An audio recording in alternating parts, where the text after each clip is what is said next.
김장철의 눈물 그리고 반전. 50대 며느리의 실화. 30년간 매년 김장철마다 시어머니의 극한 시집살이를 견뎌온 주인공.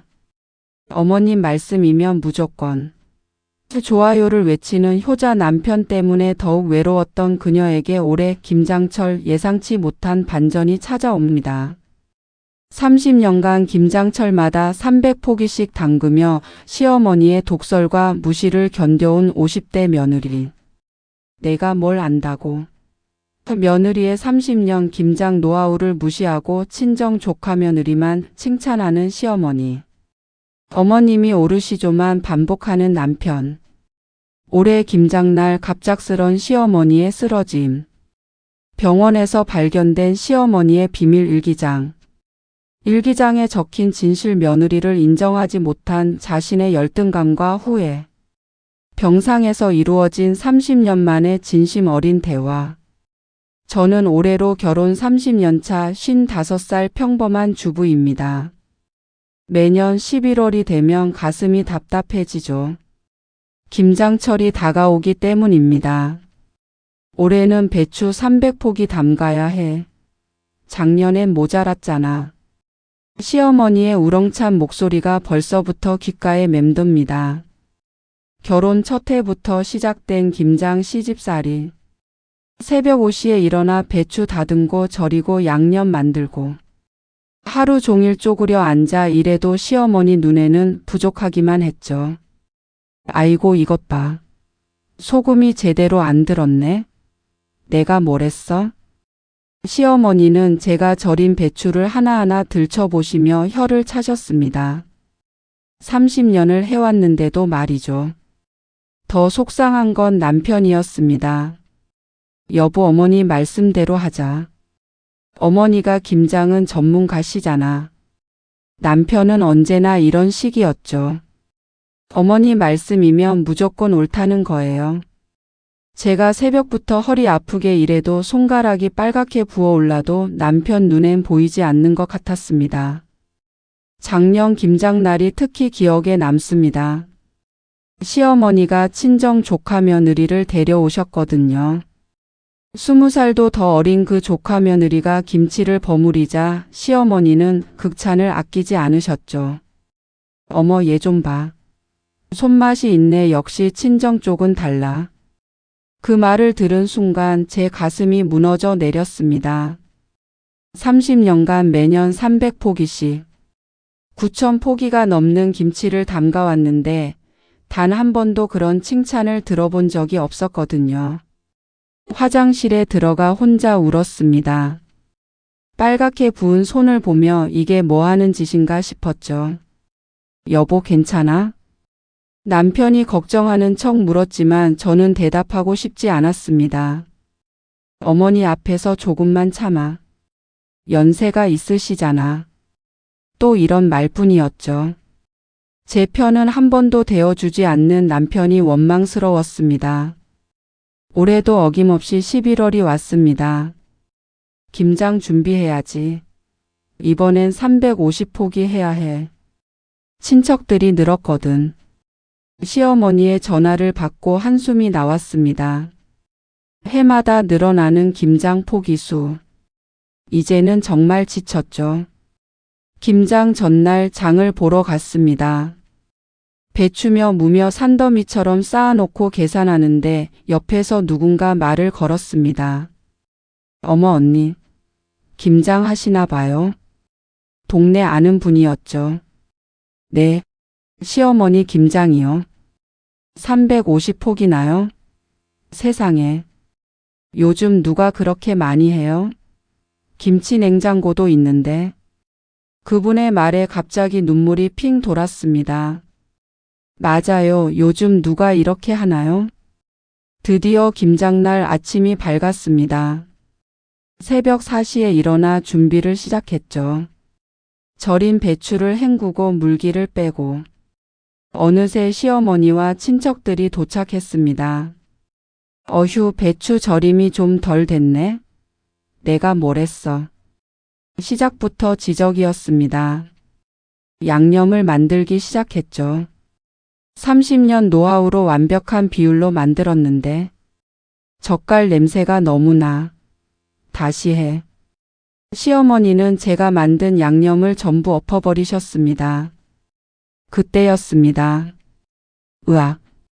시어머니가 갑자기 가슴을 쥐고 쓰러지셨죠. 어머니, 어머니. 남편이 소리쳤고 저는 급히 119를 불렀습니다. 구급차에 실려가는 시어머니의 창백한 얼굴. 평소 그렇게 미웠는데 그 순간만큼은 정말 걱정됐습니다. 병원 응급실에서 몇 시간을 기다렸죠. 다행히 큰 문제는 없다고 했습니다. 과로와 스트레스로 인한 일시적인 증상이라고요. 시어머니가 입원하신 병실로 갔습니다. 남편은 회사에 급한 일이 있다며 먼저 갔고 저 혼자 병실을 지켰죠. 시어머니는 주무시고 계셨습니다. 가방을 정리하다가 뭔가 떨어졌습니다. 오래된 수첩이었죠. 무심코 펼쳐봤는데 일기장이었습니다. 11월 15일. 오늘도 며느리가 김장을 했다. 사실 너무 잘한다. 나보다 훨씬 잘한다. 하지만 인정할 수가 없다. 내가 뭐가 되나. 손이 떨렸습니다. 작년에 조카 며느리 데려가서 칭찬한 것. 며느리가 화장실에서 우는 걸 봤다. 미안했다. 하지만 말할 수가 없었다. 계속 읽어 나갔습니다.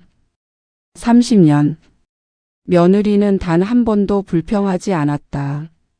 새벽부터 일어나 묵묵히 일만 했다. 나는 뭘 했나? 구박만 했지. 며느리 손이 너무 부어 있었다. 관절염이 심한 것 같다. 내 때문인가? 미안하다는 말, 고맙다는 말 왜 이렇게 어려운지. 눈물이 멈추지 않았습니다. 깨어있니? 시어머니가 눈을 뜨셨습니다. 제가 일기장을 들고 있는 걸 보시더니 한숨을 쉬셨죠. 봤구나. 어머니. 미안하다. 정말. 미안해. 시어머니의 눈에서도 눈물이 흘렀습니다. 사실은 내가 처음 왔을 때부터 알았어. 내가 나보다 훨씬 살림을 잘한다는 걸. 음식 솜씨도 김장 실력도 다 나보다 나았지. 시어머니는 힘겹게 말을 이어가셨습니다. 하지만 인정하기 싫었어. 평생 김장 잘한다고 자부심 하나로 살았는데 며느리한테 지고 싶지 않았던 거야. 바보같이. 어머니 아니에요. 저는 어머니께 배운 거예요.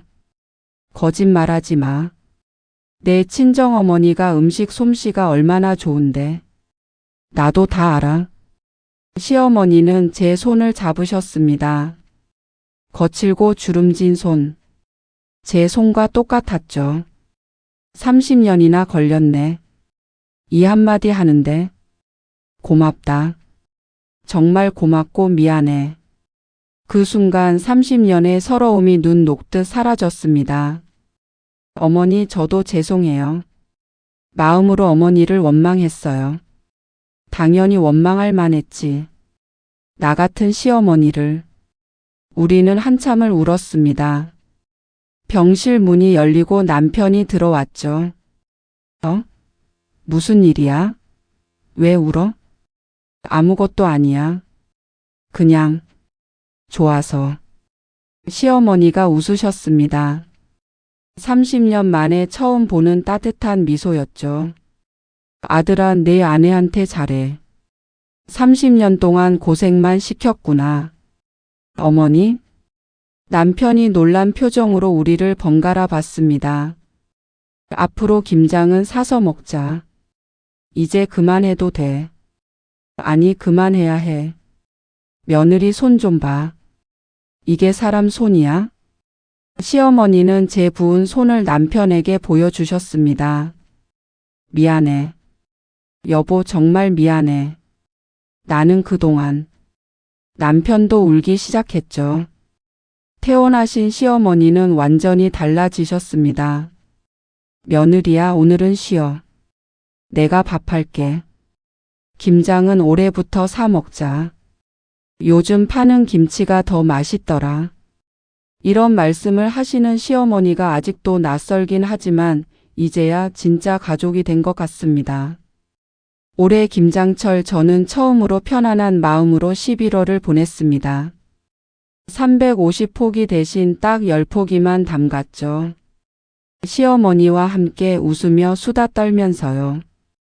며느리야, 역시 내 김치가 최고야. 30년 만에 들은 이 한마디가 그 어떤 보상보다 값졌습니다. 때론 용서와 화해가 너무 늦는 것 같아도 시작하는 순간이 가장 빠른 때라는 걸 배웠죠. 이제 김장철이 두렵지 않습니다. 아니, 오히려 기다려집니다. 시어머니와 함께 웃으며 김치를 담글 그날이요. 인생이란 참 신기합니다. 30년의 서러움이 단 한 번의 진심 어린 대화로 치유될 수 있다는 것. 그리고 가장 미웠던 사람이 가장 이해하고 싶은 사람이 될 수 있다는 것. 어머니, 내년에는 김치찌개 끓이는 법 가르쳐 주세요. 어머니, 김치찌개가 제일 맛있어요. 정말? 그래, 가르쳐 줄게. 비법이 있거든. 시어머니의 환한 웃음을 보며 생각했습니다. 진짜 김장은 배추를 절이는 게 아니라 마음을 절이는 거였다고. 30년 동안 절인 우리의 마음이 이제야 제대로 발효되어 깊은 맛을 내기 시작했다고요. 남편도 달라졌습니다. 여보, 손 괜찮아? 파스 붙여줄게. 오늘은 내가 설거지 할게. 쉬어. 30년 만에 듣는 이런 말들이 어색하면서도 고맙습니다. 가족이란 이런 거겠죠. 서로 상처 주고받다가도 결국은 이해하고 품어주는 것. 시간이 걸리더라도 언젠가는 마음이 통하는 것. 올해 우리 집 김장은 특별했습니다. 김치를 담근 게 아니라 30년간 쌓인 오해와 서러움을 씻어내고 새로운 관계를 담았으니까요. 이제 정말로 김장철이 기다려집니다.